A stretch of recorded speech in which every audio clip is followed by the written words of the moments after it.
Pitt, yeah, they've been on a roll. The Western Michigan game could screw them, but it could screw them in terms of playoff implications if it gets to that. But in terms of Kenny Pickett's Heisman ability, I don't think it hurts him because he balled out that game. They could even lose one or two as long as his stat line is kind of steady right now. And when you look at the competition, we know a couple names, right?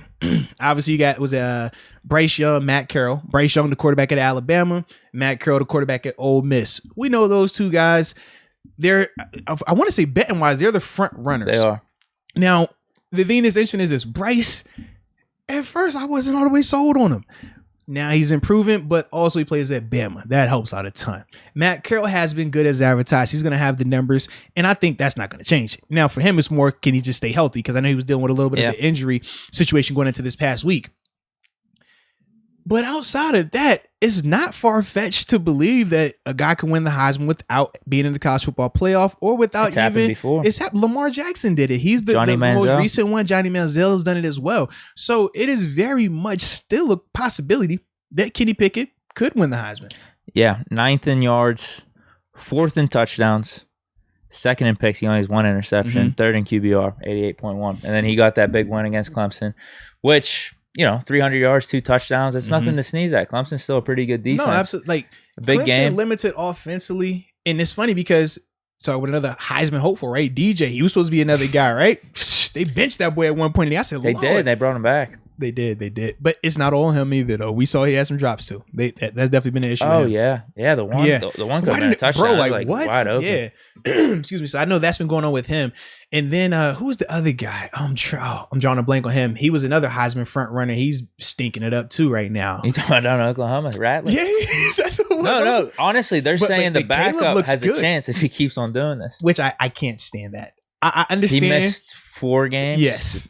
But it's the hype, and that's the part that I don't like, because to me, how can a guy that hasn't played those first 4 weeks now all of a sudden could be in this Heisman conversation compared to a guy like Kenny who's been doing it the whole time? That's my only issue with that. But Caleb has looked good, but they struggle versus Kansas. What are we talking about, bro? They did, bro. If it wasn't for him making a play that I've never seen in my life before, in terms of him taking the ball from his running back while his running back is getting knocked backwards and then getting the first down, they lose that game. Like, let's be real about it. It's nuts, but he has looked good. But to me, I just don't feel like he's played enough this season to really be in that conversation. That's the only part I don't like about the whole Heisman hype stuff, because that's what that is. I'm like, yo, you're not going to tell me a guy that's played 2 games now is in that conversation with Kenny, Bryce, or Matt. I just don't see it. No.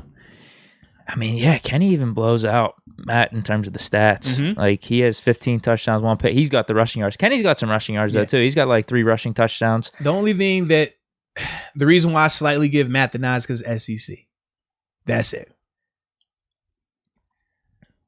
Kenny's got that legitimate shot. I mean, it's not something to joke about, because Corral, all it takes maybe is 1 bad game for Corral, and if Kenny just keeps this up, which he should, and which Pitt should too. Kenny and Pitt shouldn't have any situations where they would be bad, and them winning and potentially winning the ACC, which is very legitimate right now. Yeah, like, show out in the ACC championship game. Like, Ole Miss might not have a chance at an SEC championship. Even if they don't go college playoff, they win the ACC and he's balling out, it's going to be dicey.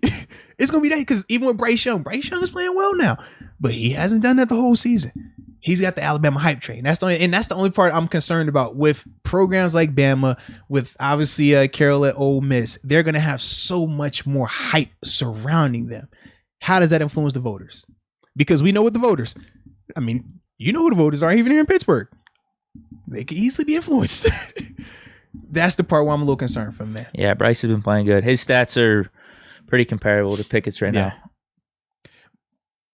It's a legit combo, though. Like, he's got a chance. And that's what I'm kind of pumped about right now. So with that being said, man, today's episode is brought to you by the good people over at DraftKings.